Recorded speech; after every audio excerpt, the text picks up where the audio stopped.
So hi guys, how's everyone? This is also for us again for this new video on the PPP and Eidl.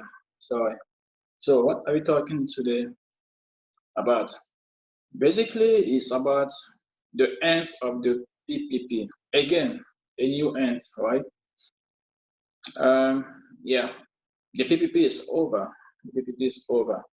Beginning this week, I was reminding that the PPP is a program that is actually ending on August 8th. But they say August 8th, but most banks actually stop accepting application, right? Most bank takes like 2 or 3 days before the last day to stop accepting application because they have to process all the application that they already have in the file before the end of the day, because they are not quite sure if after the end of the day they will be able to still send an application to the SBA to issue the money to you. That's the reason why many banks actually stop accepting application, sometimes 1 week before the end of the day.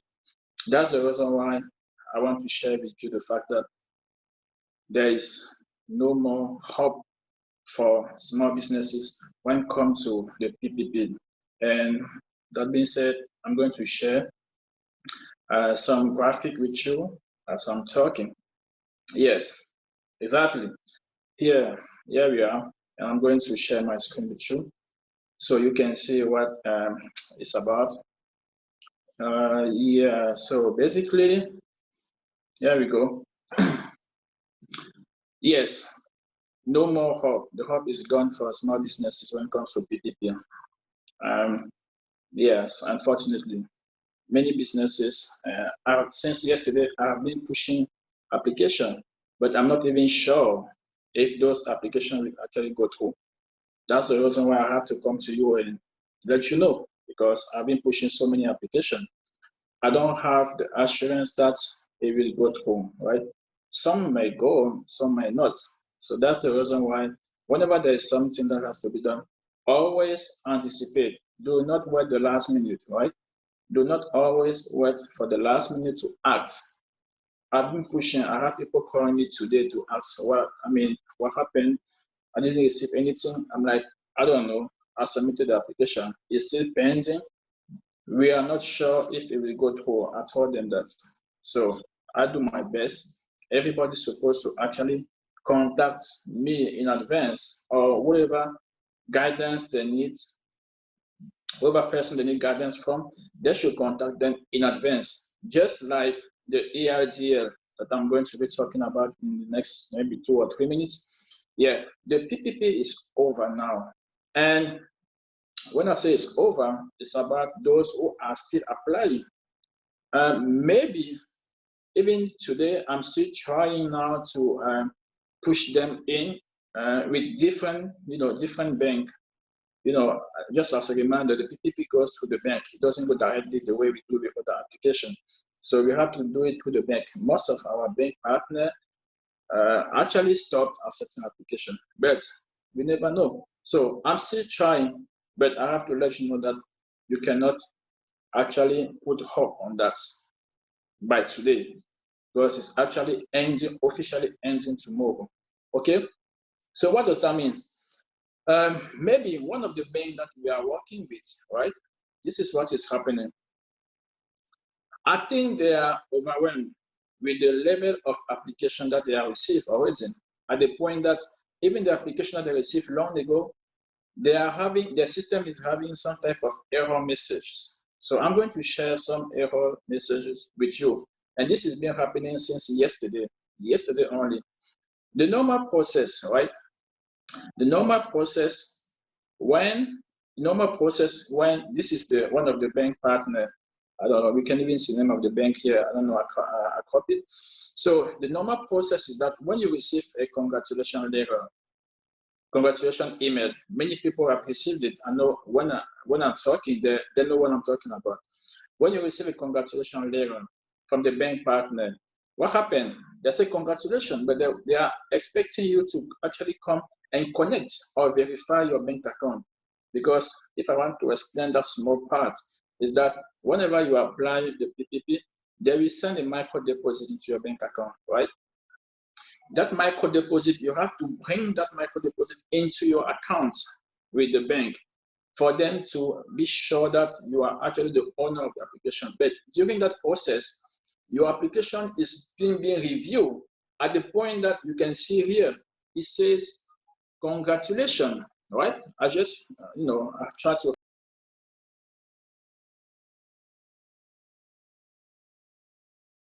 It means that everything is good. You're good to go.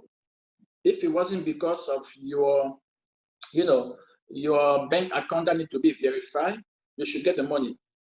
But again, since yesterday, whenever, I think not all the case, in some cases, when we add the message, when we add the what's it called, the account, the micro deposit into the bank account, the bank processing the loan, this is the error message that is showing. So I believe it's an error message, right? And the reason I'm saying that is because all this documentation I already submitted during the process. That's the reason I'm saying some error messages. And I told my people to say, okay, listen, beside on this page, I'm not showing the bank, page here, but on the right side, you see this right side here? On the right side, there is an email. You can just email them, because I'm not going to be able to do it for everyone. I have done it like for 3 or 5 people yesterday and today, but I'm not going to be able to do it for everybody. What you have to do, just find the email, because there's also a phone number on it. The phone number, you will be on hold.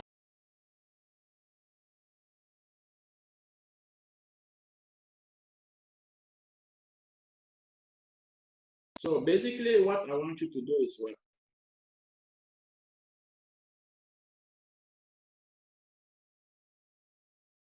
Take the email address.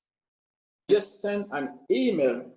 Send an email to the email address you see there by telling them that, oh, listen, I have submitted my application. I submitted all the required document.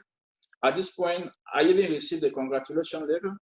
Now, when I verify my bank accounts, my account number, it shows me this message. What else do you want me to provide? And in the meantime, attached to that email, your driver license. This is what I have been doing. It's been working fine for many of my people. So just attach it, because they're asking for government issue ID, which was submitted a long time ago. Otherwise, they would have not received a congratulation letter. They're not going to approve your loan if they don't even know who you are, right?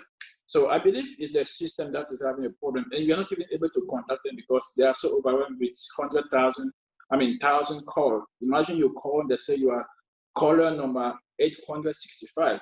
How easy is it for you to reach out to them? But there's an email, so you can be able to email them and receive some feedback. So this is what I want you to do. I don't want you to feel bad if you receive this, because some people, I think it's a system, because some people it's just going fine and they are able to sign the loan document. For some other people, this error message is showing up. Yes, this is what I wanted to sort out concerning the PPP, actually, with the specific bank that I'm using. When I'm saying all the people who are working with me know what I'm talking about. Yes. Yeah, PP is over. So I have this message that I can actually also share with you when come to this type of message that I'm drafting for my people. I'm going to share with you those messages that I'm writing and have them send it out to the bank to actually allow them to to continue processing and allow them to sign the loan document and get their money.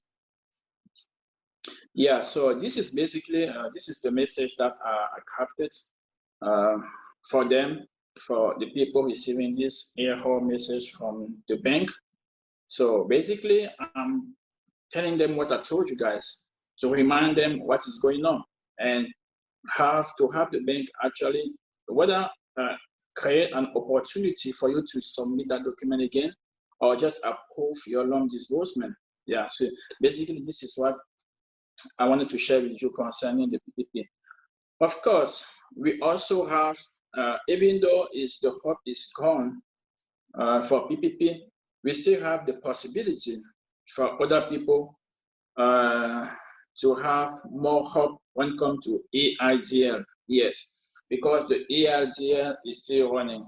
Unfortunately, fortunately, because many people called me today to say, "Oh, we need to finish our Eidl." So I'm lost because they say it's ending tomorrow and stuff. I said, "No, we're not talking about it. You applied for a PPP long ago. This is the PPP that is ending. The Eidl is still working. So basically, you have nothing to worry about because the Eidl is still working, even though it's working with more restriction, right? The Eidl is working with more restriction today. I have to stress that enough because I've been receiving a lot of calls too about the Eidl, the SBA Eidl loan, because they are now asking so many requirements that they were not asking at the beginning. And that is another sign that, unfortunately, this one also is running out, except that we don't know when it's going to stop, right? So everybody has to act quick. Go get help, whatever you think you can get, or you can do it by yourself, do it. I have many people doing it by themselves, right? My point is that you guys, my people, are able to take advantage of it, just the way a lot of people know how to do it, are taking advantage of. So yes, so one of the things that has been happening lately is the last 2 days or so, the SBA is actually asking for more things than they used to ask before. And I'm going to show you an example of what has been going on now. Let me share with you some stuff here. Okay. This is the normal process of the SBA. Now, when you create your account, normally you receive this one, right? You see this email. This asks you to create your account. When you log in, you do what I've been showing you to do. I have explained everything in the group that I created for SBA purpose. So you do what you're supposed to do. But when you do that, now you're supposed to receive a confirmation or an approval email that actually tells you that, yes, it's good, sign here and get the money. But what is happening? Many people are actually receiving something else than that email. For example, look at here, right? This person, he received an email requesting for all of this stuff. And like 10 people are calling me to tell me the same thing. Proof of citizenship or permanent resident card. It has never been the case at the beginning of this program, right? Explanation of business activity. It was never the case. They were not asking to people, you know what, are you sure? Show me that you're doing business. They were not asking for the past 12-month expense, the proof of it. They were asking for numbers. They wanted to know the numbers. You're supposed to have it. I know everybody who's applying for this, everybody has those information, but those information were not the condition to actually send to the approval email. Now they are putting it as a condition. So, once again, I want to let you know that some people who cannot collect all this information are out. And this will just be because you guys are coming to the party when the party is ending. And I have said that along in maybe in one of the videos, I said that late at party, you always lose something. You are losing something now because let's say maybe your green card is not renewed or it's expired. They might kick you out for that. But they used not to ask for it, right? So that's the reason why, and this is actually this screenshot that you can actually keep can actually help you. This is what I put there to help some of my applicants to respond. This actually a response to this email. I'm saying that here, for proof of my citizenship, attached is my permanent resident card. If you have a citizenship, put the certificate of citizenship, attach it to your email. So you just send this email to the person who sends you the email requesting those information, send this to them, and attach to it, you know, whatever your business does, right? What do you do? What are the type of business you are in? That was not the case before. Again, that's the point that I'm trying to make here. The money is running out, guys. The money is running out. And the last 12 months, basically, they might need to see your tax return or your 12-month or your Schedule C or your 1065 if you are a business, if you are, you know, if you file a business return separate from your own business, from your own tax return. So this is actually what is being going on now. So, and I mean, to me, it's a sign. It's a sign that this stuff is running out. Yeah, this stuff is running out. So basically, it used to be that when you get here, when you receive the other email that asks you to create the account, right? You go in here. You go in here to create your account, to process all these steps, and then you wait for the last email that will allow you to just sign the funding process. But instead of that, that's not what you're receiving now. Instead of that, the SBA is actually sending you something surprising, something that you were not expecting. Yeah, this one, right? So again, you guys have to know that it's going to be now even more difficult to get the SBA money, unfortunately. Yeah, but it's better than nothing because the PPA is gone, right? Okay, so I'm going to turn now and talk in French to my French-speaking people for the second part of this live, right? So, comme j'étais en train de dire, aujourd'hui, je vais comme ça faire allusion à ceux qui appliquent, qui sont en train de faire des demandes pour ce PPP, pour leur faire comprendre que le PPP finit effectivement demain, mais pratiquement sur le terrain, je peux dire que c'est fini depuis longtemps parce que beaucoup de banques ont arrêté, n'est-ce pas, d'accepter les applications. Right? Beaucoup de banques ont arrêté de prendre les applications. En général, les banques, parfois, une semaine avant la fin d'un processus comme celui-ci, ils arrêtent de prendre les applications parce qu'il faut que, l'application, c'est la demande, parce qu'il faut qu'ils étudient et ils processent et ils submit everything, et ils processent et ils envoient ou de droit, qui de droit, pour que votre argent soit remis. Mais pendant ce temps, lorsque on approche la fin, beaucoup de banques, comme je disais tantôt, arrêtent de prendre les applications et commencent à travailler sur les applications qu'elles ont déjà reçues. C'est la raison pour laquelle, sûrement, depuis 2 ou 3 jours, toutes les applications, ou pratiquement la majorité d'entre elles, lorsque j'applique, ça reste en suspens. D'autres passent, mais d'autres ne passent pas.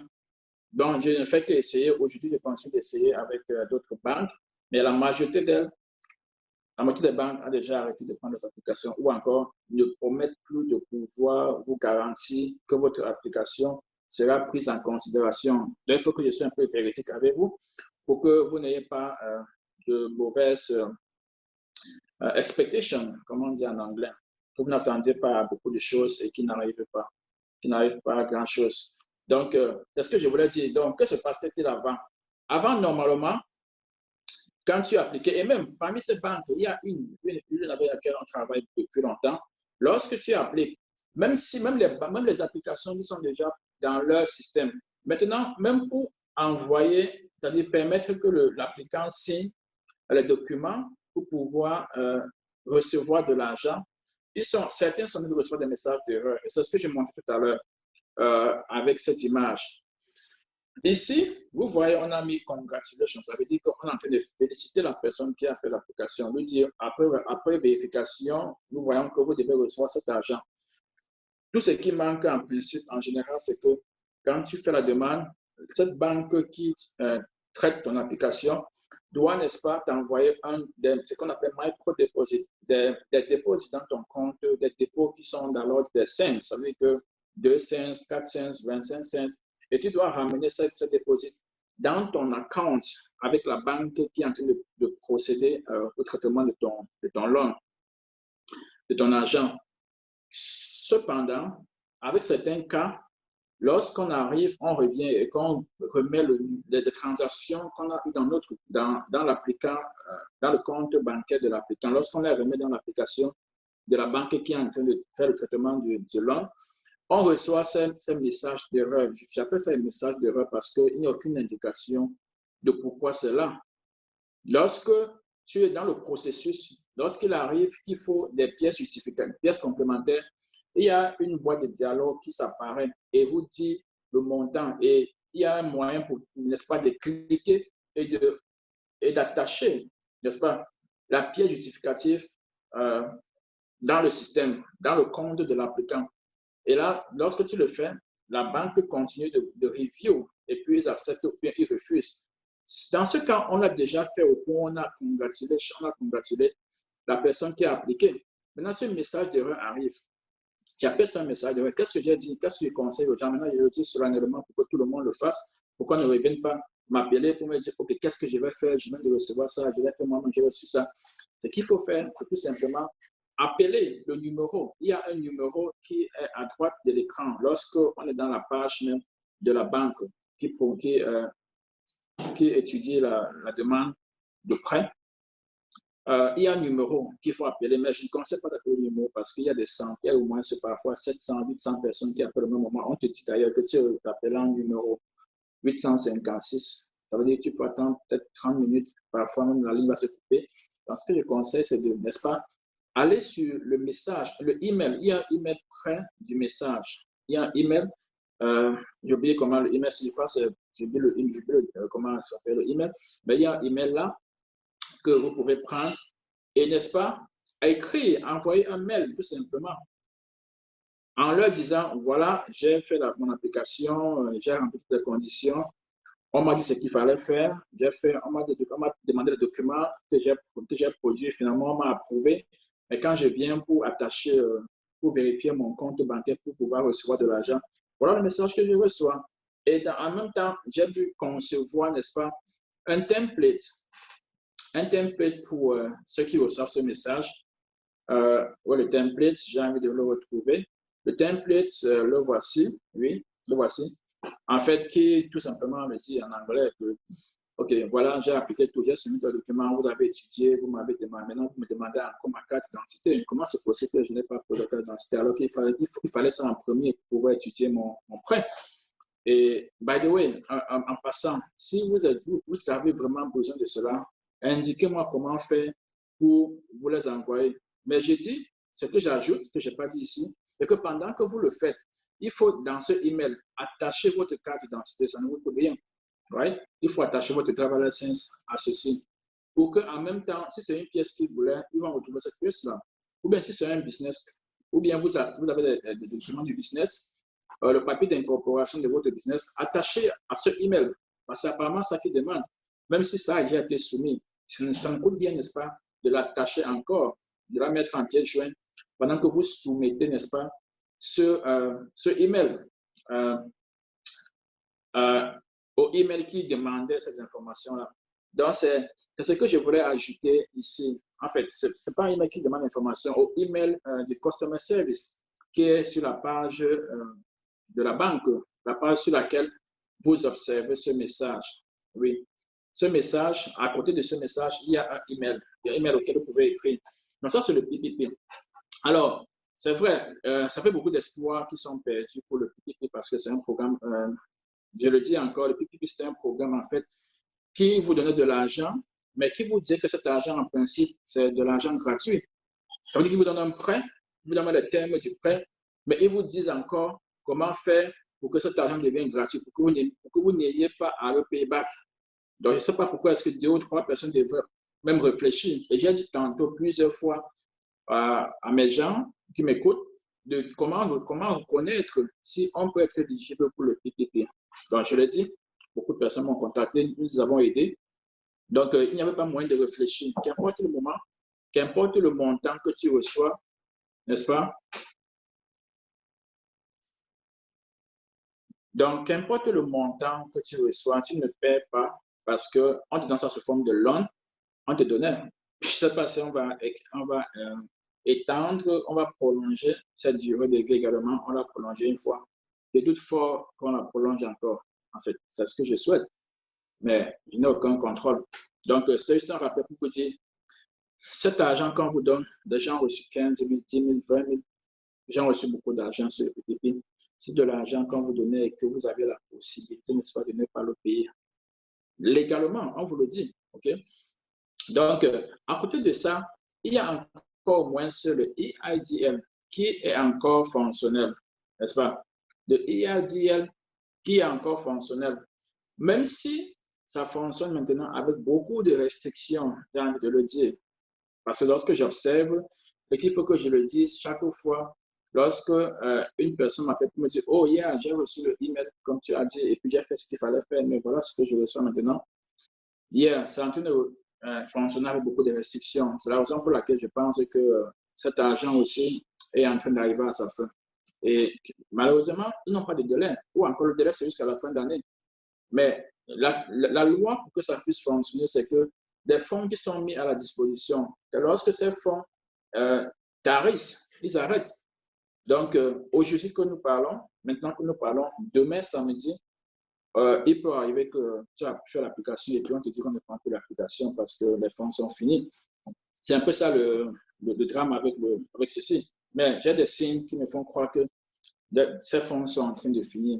Parce qu'avant, maintenant, on demande quoi? Lorsqu'on applique, on demande tellement de choses, en fait, ce qu'on ne demandait pas avant, ou alors des preuves qu'on ne demandait pas avant. Avant, en fait, on vous faisait confiance. On supposait que vous avez vos documents financiers que vous utilisez pour appliquer. On supposait que vous êtes en règle, que vous avez vos papiers de résidence lorsque vous appliquez. Maintenant, du moins, on ne distinguait pas qui peut appliquer. Maintenant, lorsque tu dis que tu n'es pas américain, on demande à voir tes papiers de résidence ou bien des conditions dans lesquelles tu travailles. Parfois, c'est le working permit. Ouais, bref, on demande beaucoup de choses qu'on ne demandait pas avant. Je vais donc comme ça envoyer, partager avec vous un email qui m'est parvenu et vous dire par exemple ce qu'on a demandé. Et ce email, c'est ceci. OK, voilà. Vous voyez, en fait, ça, c'est la réponse que j'ai conçue pour aider ce frère pour qu'il puisse, n'est-ce pas, se remettre dans la course. Et je l'ai fait avec lui, je l'ai fait avec au moins une dizaine de personnes déjà à qui on est en train de demander la même chose. Notamment, il demande que tu prouves ta résidence aux États-Unis. Il demande que tu expliques dans un email que tu expliques ton business, ce qui n'était pas le cas avant. Il demande que tu puisses, n'est-ce pas, prouver l'existence des dépenses que tu es en train de déclarer dans ton application, ce qui n'était toujours pas le cas avant. Parce qu'avant, tu utilisais les documents financiers pour remplir l'application. Maintenant, ils veulent que tu les apportes, ces documents financiers. Donc, ça rend la chose un peu plus difficile, ou du moins plus compliqué, parce que tu ne t'attendais pas à ça. Donc, en principe, lorsque tu appliques, lorsque tu fais la demande avant, qu'est-ce que tu recevais? Tu recevais tout simplement, n'est-ce pas, un email comme celui-ci, qui te disait que voilà, tu as reçu l'application, il faut continuer le processus. Et ce que tu faisais, c'est quoi? Tout ce que tu fais, c'est que tu cliquais là-bas et tu allais dans une page comme celle-ci qui, n'est-ce pas, te montrait combien est-ce que tu es éligible et puis qui te demandait de faire certaines étapes. Vous voyez, il y a 2 étapes qu'il fallait accomplir là-bas. Tu as accompli ces 2 étapes et tu attendais tout simplement le prochain email pour pouvoir recevoir, signer tes papiers de documents, tes papiers de loan et recevoir de l'argent. Mais que se passe-t-il maintenant? Après avoir fait tout ou fait ceci, tu reçois plutôt un email qui te dit, voilà, pour qu'on puisse continuer ton processus. Parfois, d'autres reçoivent même ceci avant de recevoir le premier email. Ouais? Mais en général, beaucoup de personnes qui avaient déjà reçu le premier email se trouvent en train de recevoir ceci. Où on demande d'envoyer la carte de résidence, envoyer ceci, envoyer cela, ce qui n'est pas le cas.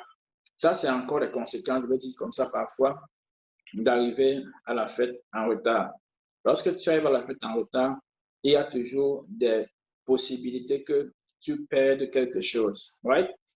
Il y a des possibilités que tu perds quelque chose. C'est pour ça, s'il y a une fête, si tu peux y aller tôt, vas-y tôt, parce qu'il y a beaucoup de chances que tu puisses perdre quelque chose lorsque tu arrives en retard. Donc, c'est ce que j'avais envie de partager aujourd'hui avec vous. Très prochainement, je crois qu'il sera demain matin pour un autre live. Et j'espère que cet éclaircissement peut aider beaucoup de personnes. Mais quand cela ne tienne, vous devez continuer à appliquer parce qu'on ne refuse pas. N'oublions pas qu'il y a des gens qui reçoivent plutôt des lettres de refus catégoriques. C'est-à-dire que d'autres reçoivent plutôt des lettres de refus qui, en principe, mettent hors de course. Même si j'ai eu à expliquer maintenant et que j'ai pu aider les gens à revenir à la cause. Mais c'est quand même beaucoup de signes de découragement lorsque tu reçois une lettre qui te dit que you are denied. Right? C'est ça. OK, je m'arrête ici. J'espère que vous allez passer un très bon début de week-end. Et on se retrouve dans la prochaine vidéo. Si tu es nouveau sur la chaîne, abonne-toi ici, que ce soit sur Facebook ou encore sur YouTube. Sur Facebook, si tu ne peux pas me faire une demande d'amis parce que ma liste d'amis est en train d'être pleine et parfois on refuse, tu peux plutôt m'envoyer un message privé que je vais utiliser pour t'accepter comme ami dans ma page. Encore, nous avons créé un groupe dans lequel nous essayons de collecter toutes les informations nécessaires pour aider les gens à obtenir ces financements, non seulement ces financements, mais aussi des financements qui sont disponibles, mais dont on ne fait pas la promotion parce que j'estime que ceci, ce n'est pas impossible parfois de faire la promotion de plusieurs choses au même moment. J'estime que ceci a une urgence. Il y a beaucoup de financements qui existent et que très peu de business owners sont au courant, qui n'ont pas de délai, qui sont toujours là. Donc, j'ai également 3 personnes qui, n'est-ce pas, ont eu des financements. Malheureusement, ce n'était pas enough. Ils sont en train de vouloir d'autres financements classiques, ce sur quoi on travaille et que je vais partager, n'est-ce pas, dans ce groupe. Donc, nous avons créé un groupe qui est nommé, en fait, sur ma page Facebook, tout le monde peut retrouver le nom du groupe et le lien du groupe pour y appartenir. C'est un groupe privé. Nous avons des meetings chaque dimanche pour partager ce qui peut aider les membres du groupe. OK, n'est-ce pas? Une fois de plus, prenez soin de vous et à la prochaine. Bye.